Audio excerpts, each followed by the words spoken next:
পরম একাদশী ব্রত মাহাত্ম্য কথা এবং সারা বিশ্বের পালনের সময়সূচি। মহারাজ যুধিষ্ঠির বললেন, হে কৃষ্ণ, পুরুষোত্তম মাসে কৃষ্ণপক্ষের একাদশীর নাম কি, বিধি বা কি, কৃপা করে আমাকে বলুন। শ্রীকৃষ্ণ বললেন, হে যুধিষ্ঠির, সুখ ভোগ আনন্দ মুক্তি প্রদানকারী পবিত্র এবং পাপ বিনাশিনী এই একাদশীর নাম পরমা। পূর্বে বর্ণিত একাদশীর বিধি অনুসারেই এই ব্রত পালন করা কর্তব্য। এখন এই ব্রত বিষয়ে এক মনোহর কাহিনী তোমাকে বলবো। কাম্পিল্য নগরে মুনি ঋষিদের কাছে আমি তা শুনেছিলাম।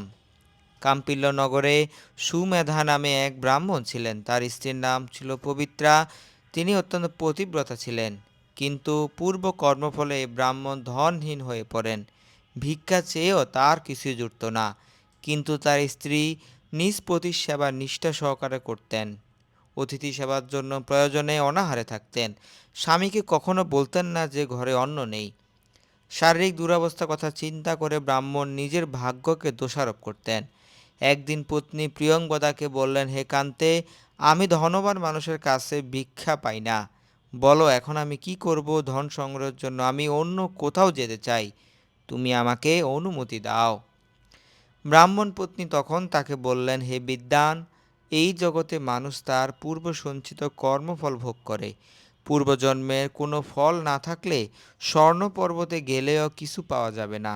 হে স্বামী, পূর্বজন্মে আমি বা আপনি কেউই ধন সম্পদ ইত্যাদি কোনো সৎ পাত্রে দান করিনি। তাই আমাদের ভাগ্যে যা আছে তা এখান থেকেই লাভ হবে। আপনাকে ছাড়া আমি এক মুহূর্ত থাকতে পারবো না, কেননা পতিহীনাকে সবাই দুর্ভাগা বলে নিন্দা করবে। তাই এখানে যা ধন লাভ হয় তাই দিয়ে দিন যাপন করুন। ওই বিচক্ষণ ব্রাহ্মণ পত্নীর কথা শুনে নগরেই রইলেন।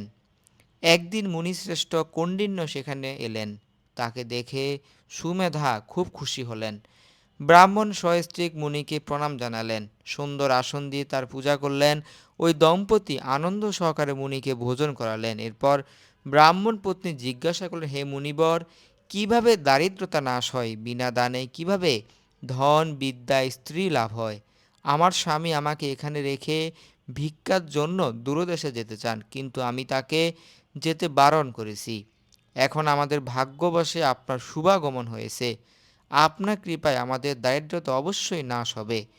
দারিদ্রতা নাশ হয় এমন কোনো ব্রত বা তপস্যার কথা আমাদের বলুন। এই কথা শুনে মুনিবর বললেন, হে সাধ্বী, পুরুষোত্তম মাসে কৃষ্ণপক্ষে পরমা নামে সর্বশ্রেষ্ঠ এক একাদশী আছে। এই তিথি ভগবানের অতীব প্রিয়তমা। এই ব্রত পালনে মানুষ অন্ন ধন সম্পদ আদি সবই লাভ করে থাকে। এই সুন্দর ব্রত ধনপতি কুবের প্রথম করেছিলেন। রাজা হরিশ্চন্দ্র এই ব্রত পালনে স্ত্রী পুত্র ও রাজ্য ফিরে পেয়েছিলেন। হে বিশালাক্ষী, এই জন্য তোমরাও এই ব্রত পালন করো।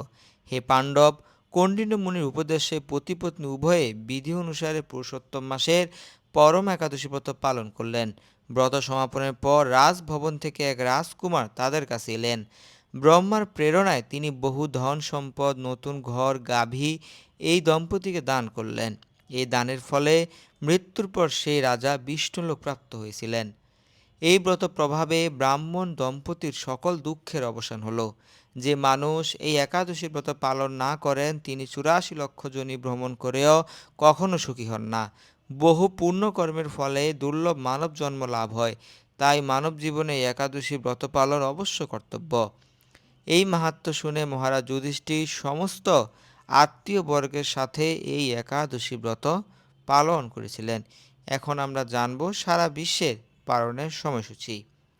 সুপ্রিয় ভক্তবৃন্দ, বাংলাদেশ, ভারতে পশ্চিমবঙ্গ সহ সমগ্র ভারত, এশিয়ার সকল দেশ, মধ্যপ্রাচ্যের সকল দেশ যেমন সৌদি আরব, কাতার, কুয়েত, বাহরাইন, আমেরিকা, কানাডা সহ বিশ্বের সকল স্থানে পালনের সময়সূচি আমরা আপনাদেরকে প্রদান করছি।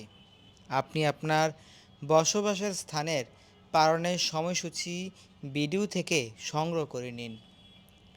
কোনো কারণে যদি আপনি আপনার বসবাসের স্থানের পালনের সময়সূচি খুঁজে না পান, কমেন্টে আমাদেরকে জানাতে ভুলবেন না।